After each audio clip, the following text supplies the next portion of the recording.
Hello बच्चों, आज मैं आपके लिए क्लास 9th की वर्कशीट 21 लेकर आई हूँ मैथ की। एक ही रेखा के समानांतर रेखाएं। ये पहला भी आपने जो वर्कशीट आपकी पहली है 20 नंबर वाली, उससे अगला है ये, इससे आगे करवाया हुआ है। पहला ही एग्जाम्पल है दिया है, मान लीजिए पी क्यू आर 3 रेखाएँ हैं जिसमें पी समानांतर है क्यू के और आर समानांतर है, पी समानांतर है आर के। यानी कि ये अगर इसके समानांतर है तो ये इसके भी समानांतर है। बीच में एक लाइन अगर आप हटा लो तो दोनों ये भी समानांतर है, ठीक है ना। तो इसी तरह से कोण 1 अगर कोण 2 के बराबर है तो कोण 2 3 के भी बराबर होगा, ठीक है। ये हमें सिद्ध करना है कि कोण 2 3 के बराबर है। तो कैसे करेंगे, पहले कोण 1 बराबर है कोण 2, फिर कोण 1 बराबर है कोण 3। इसको छुपा लो, देखो इसके बराबर है, समानांतर रेखा एक ही रेखा तो है, बीच में हट जाएगी तो इसलिए कोण 2 बराबर है कोण 3। बहुत ही आसान है, परंतु कोण 2 और कोण 3 संगत कोण है, ठीक है। एक ही साइड बने हुए हैं ना, संगत कोण, कोण 2 और 3 और बराबर है, ठीक है। इसलिए क्यों जो है वो भी समानांतर होगा आर के।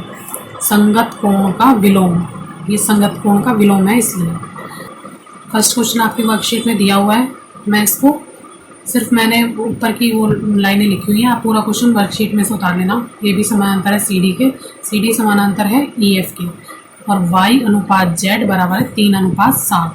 तो एक्स का मान निकालना है। देखो बच्चों, इसकी पिक्चर ये है, यहाँ पे ए बी समानांतर रेखा दे रखी है सी डी के, ठीक है, जो आपको पहले ही बता रखा है इन्होंने, और एक तिर्यक रेखा दे रखी है, ठीक। हमें इसका मान निकालना है एक्स का, और ये हमें एक लाइन दी हुई है वाई समानांतर है, y अनुपात z बराबर है 3:7। माना y बराबर है 3x, जैसे हम समीकरण में मानते हैं ना वैसे इसमें मान लेंगे। y बराबर है 3x, z बराबर है 7x।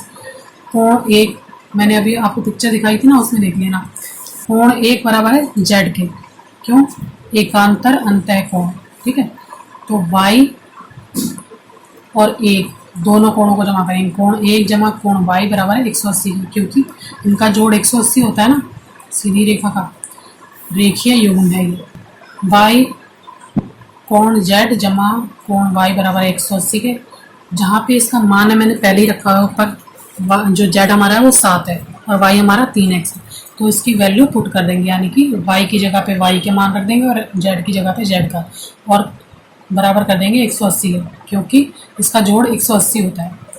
7 जमा 3 10x हो गया, बराबर 180। x यही रखेंगे और ये किसके साथ गुणा में है तो यहाँ जाके भाग हो जाएगा और कट जाएगा, 0 से 0 18 डिग्री का कोण आ गया। तो x का मान हमें निकालना था, x निकल गया हमारा 18 डिग्री का कोण। अब देखो बच्चों, y और z का मान कैसे निकालेंगे, जब हमारे पास x का मान आ गया तो y में हम x का मान रख लेंगे, जो y 3x रखा हुआ है, और z वाले में हम 7x में ये वाला मान रख लेंगे। 3 गुणा 18, 18 है x का मान, 7 गुणा 18 तो ये आ गया 54 और ये आ गया 126, ठीक है। तो x का मान भी हमें मिल गया, y का भी मिल गया और z का भी मिल गया। तो x बराबर है z के, क्योंकि ये भी एकांतर अंत्य कोण है, तो इसका आंसर आ गया 126, ठीक है बच्चों। ये क्वेश्चन खत्म हो गया फर्स्ट वाला। अब सेकंड क्वेश्चन की बारी है। सेकंड क्वेश्चन में देखो, मैंने ये पिक्चर बना रखी है, मैं आपको सही से दोबारा बना के बता दूंगी। इसमें दे रखा है ये पी एक्स समानांतर है एस टी के, और पी क्यू आर दे रखा है 110 डिग्री का, और कोण आर एस टी दे रखा है 130 का, ठीक है। ये तो क्वेश्चन है। अब देखो मैंने क्या किया है, इसी रेखा को थोड़ा सा डैश डैश करके बढ़ा लिया है और इसका मान ए रख दिया है।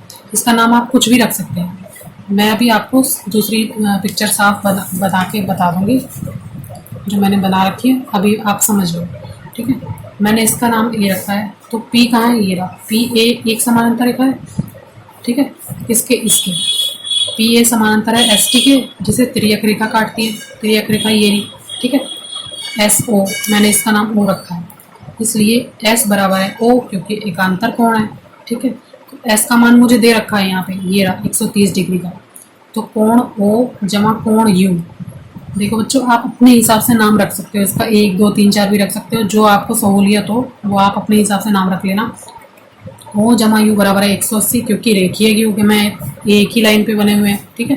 तो 180 बराबर करेंगे इन दोनों को जोड़ के, यानी कि 130 डिग्री का जो इसका मान दिया है वो यहाँ रखेंगे, u का मुझे पता नहीं है उसका निकालना है, और बराबर कर देंगे 180 के। तो 180 में से 130 घटाएंगे क्योंकि 130 को मैं इधर ले गई, तो u का मान मुझे 50 मिल गया। ठीक है, ये मैंने यहाँ पे सही से पिक्चर बना रखी है, आपकी वाली पिक्चर बनाओ। इसका नाम मैंने l रखा है। ठीक है, आप कुछ भी नाम रख सकते हैं, मैंने पहले बोला है। तो l है 110 डिग्री का, इससे आगे निकालना है हमें। अभी तो हमने u का मान निकाला था, इसका मान निकाला है मैंने, अब मुझे इसका m का भी निकालना है। ठीक है, तो अब ये सीधी रेखा है, सीधी रेखा है ना, ये भी 180 डिग्री की है। तो अगर मैं इन दोनों को जोड़ के 180 में से घटा दूंगी तो मेरे को मान प्राप्त हो जाएगा इसका। तो मैंने ऐसे किया है, l जमा m बराबर है 180, और 110 ये रहा, इसका मान दे रखा है ना l का, m का निकालना है। तो m मैं यहीं रखूंगी और 110 को यहाँ ले जाऊंगी, तो मेरे पास 70 आ जाएगा। m का मान भी मेरे पास आ गया। अब मेरे पास इसका भी मान है और इसका भी मान है, और मुझे r का निकालना है, क्योंकि क्वेश्चन में r ही तो कुछ है, कोण r निकालना है। तो अगर मैं इन तीनों को प्लस कर दूंगी, क्योंकि त्रिभुज के तीनों कोणों का योग 180 डिग्री होता है, हमें निकालना क्या है, q, r और s, ये लाइन। ठीक है, लेकिन मैंने इसको डैश डैश डाल के ये छोटी लाइन यहाँ पे अलग से खींची है। तो मुझे मान निकालना है इसका, r का। इन तीनों प्लस कर दूंगी तो r का मान आ जाएगा। देखो m plus r plus u बराबर है 180 डिग्री। m का मान मैंने यहाँ निकाला है, u का मान मैंने पीछे निकाल रखा था, 50 डिग्री का भी निकाला है। ठीक है, तो इन दोनों को प्लस कर दूंगी तो क्या है मेरे पास 120। तो r 180 में से घटा देंगे तो इसका आंसर आ जाएगा 60, यानी कि जो मेरा एंगल r है, एंगल r जो है मेरा वो 60 डिग्री का है। ठीक है बच्चों, अगर आपको ये सब कुछ समझ आ गया हो और मेरा वीडियो पसंद आया हो तो मेरे चैनल को लाइक करना, सब्सक्राइब करना। Thank you very much.